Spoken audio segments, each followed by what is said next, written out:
Prevention, concussion prevention. Kids come first, the future of form tackling. First, the numbers. In the United States, around 3 million youth athletes are playing tackle football.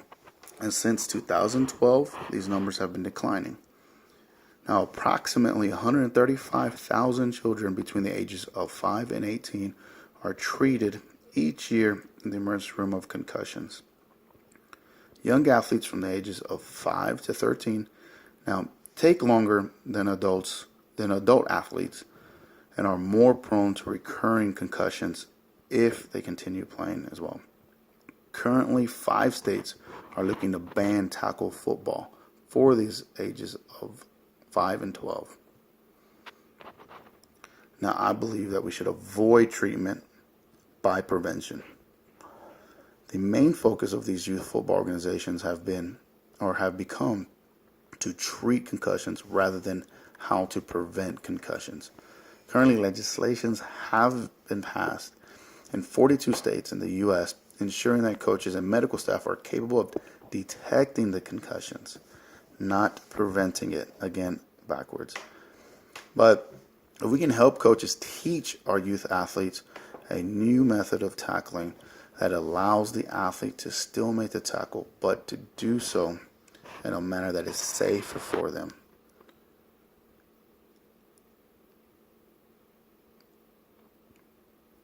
Now, my passion to keep youth football alive. Personally, as a child, I played youth football, and it was one of the greatest joys of my life. In youth levels from 5 to 12, it's least competitive, which makes it a funner environment and enjoyable for the child. As a parent, my child, who's at the age of 10 currently, loves to play football and has so since he was 5. And as a volunteer for the coach every year, it brings me joy to see these kids and watch these kids and get educated on how to play the sport.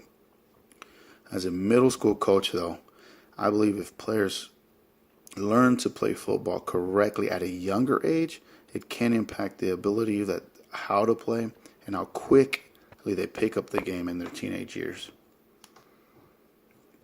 The importance of change, though, even if unable to play this game at a younger age, having to learn the game during their teenage years may still not make a big difference in using their head and the contact properly. They have missed the teaching at an easier age, which will help them learn the proper basics and blocking technique. Without proper training, I still believe coaches will continue to teach the same improper way that has been taught for years. And then the youth athletes will continue to experience traumatic brain injury and chronic traumatic encephalopathy, CTE.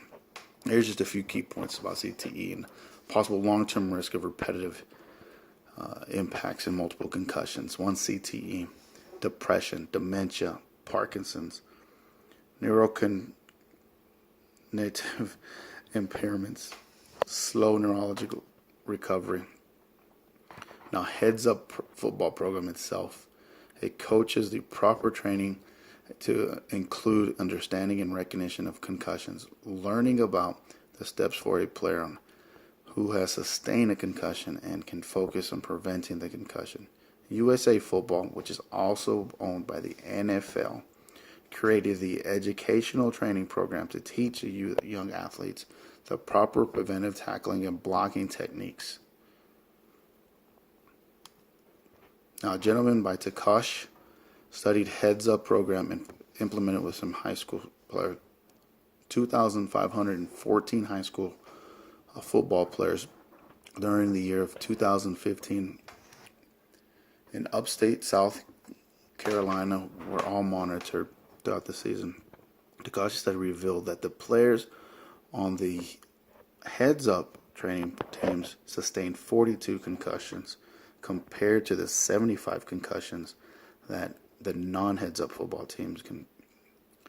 The Heads Up football training group resolved their concussions and return to full participation 27% faster than the athletes of the non-heads up football group. Heads up to the future. I believe that heads up is the future for youth football. We just need to shift our focus from the treatment to prevention. States can make it mandatory for coaches and volunteers to attend specific training that is geared towards helping coaches teach our youth football a new method of tackling. With this known research, why shouldn't we be putting more efforts into emphasizing the prevention of these injuries in our youth athletes before they progress into the more serious medical problems that we've learned, CTE and IM?